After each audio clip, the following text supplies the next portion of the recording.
অবশেষে কি রাজনীতি থেকে সন্ন্যাসী নিচ্ছেন চিরঞ্জিত চক্রবর্তী, নাকি টলিউড তারকা নিয়ে শেষ পর্যন্ত মোহভঙ্গ হল তৃণমূল কংগ্রেসেরই?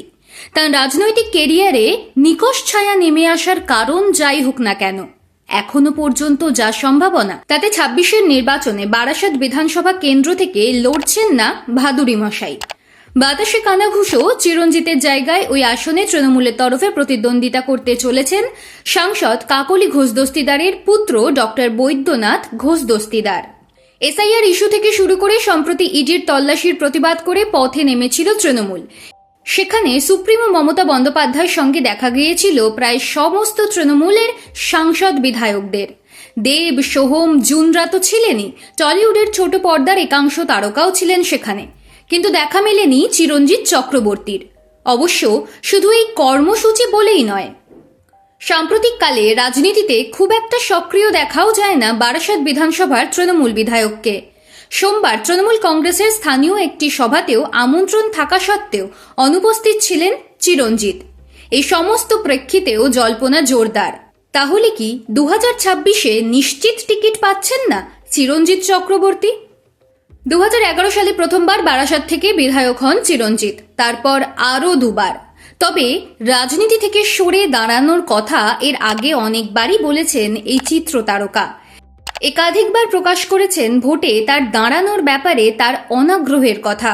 নিজেই বলেছেন তিনি রাজনীতির সেপাই নন। 15 বছর হয়ে গেলেও তিনি এখনও রাজনীতি বুঝতে পারেননি। 2024-এ লোকসভা নির্বাচনের মুখেও রাজনীতিতে ইতি টানার বার্তা দিয়েছিলেন তিনি। সেই সঙ্গে এটাও বলেছিলেন মমতা বন্দ্যোপাধ্যায়ের বাধার কারণেই তাঁর রাজনৈতিক সন্ন্যাস গ্রহণের ইচ্ছে পূরণ হচ্ছে না।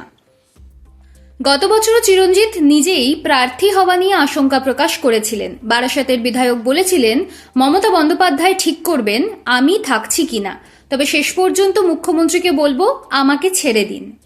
একাধিক ইস্যুতে বেফাঁস মন্তব্য করে দলকে বিড়ম্বনায় ফেলেছেন অতীতে।